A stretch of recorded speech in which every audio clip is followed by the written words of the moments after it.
I'm James, a knee, foot and ankle specialist, and today we're going to talk you through all the conditions that could be causing pain on your pinky toe. So when we talk about the pinky toe, we're referring to the fifth metatarsal. That's the bone on the outside of your foot, and the toe that is attached to it, typically known as your baby toe or your small toe. We're going to talk through the reasons that you get pain, what causes these injuries, and give you some tips on how to manage these conditions. So the first and the most common condition is a fifth metatarsal fracture.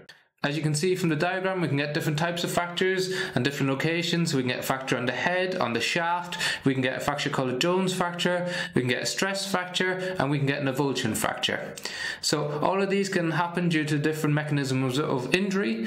Some of the most common are when you roll your ankle, so if you have a lateral ankle sprain, you turn it outwards. When this occurs, we can get a avulsion fracture where the tendon pulls on its attachment onto the bone, and instead of the tendon tearing, it pulls off a fragment of the bone off the fifth metatarsal, gives you acute pain on the tip of that fifth metatarsal bone, and it usually leads to acute onset of pain, immediate swelling, and that inability to weight bear.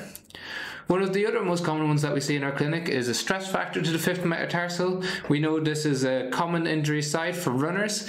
So if you're running and you get a gradual onset of pain on the fifth metatarsal, you should start to think about whether you're getting a bone stress response or a small bone fracture, otherwise known as a hairline fracture.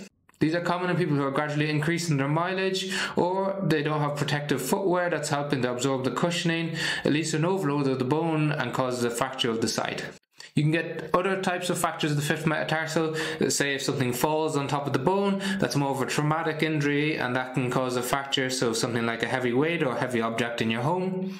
And the common symptoms that we look for with all of these injuries is pain on immediate weight bearing that gets worse with impact activities. So one of the things that we look at in clinic is a hop test, so that ability to apply force to the bone. And if you have an immediate pain, then there's a high likelihood of having a fracture if you're unable to hop, and when you press on the bone with your thumb, you feel acute pain.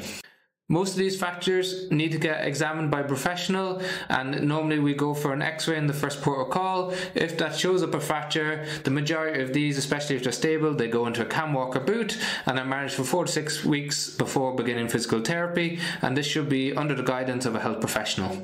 So staying around the base of the fifth metatarsal, so closer towards the ankle than towards the toe, another common cause of pain in that area is peroneal tendinopathy. So we have peroneal tendons that run down the outside of the ankle and they attach on to the base of that fifth metatarsal, so the base of the pinky toe.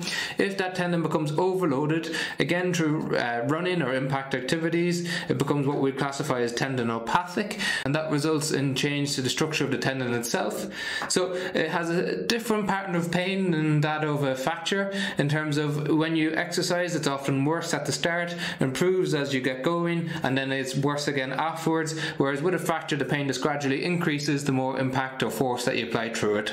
So moving up the pinky toe towards the toe itself, we can get two main types of injuries there. The most common of these is a Tailor's bunion or a bunionette, and it's very similar to a bunion that you get on your big toe, except that it's on your smaller toe, and that's why it's called a bunionette. These are injuries that typically occur very slowly over time, so over years rather than days or weeks. In these instances, what we often see is that the baby toe starts to deviate inwards towards the big toe. In severe cases, it might overlap the fourth toe, and you might see a bony protrudence on the outer side of the baby toe.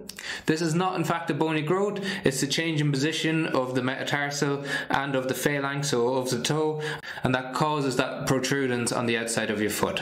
It's often caused by things like poor footwear or trauma to the joint, leading to a stretching of the ligament and then the ability for the toe to deviate inwards.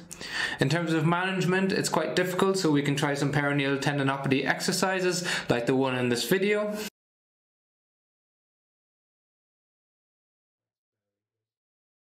Getting the right type of footwear is really important, so shoes with a wide toe box. So think about shoes like New Balance or the Altras, where they specialize in having a wider version that accommodates different shapes of feet. So finally, the other cause of baby toe or pinky toe injuries is a sprained toe. So sometimes you might catch your toe in the corner of a table or in an object that's sticking out. It pulls on the toe and it causes a stretch of the ligament or sometimes a tear of the ligament, and that usually results in immediate pain, swelling and bruising, as you'll see in the picture.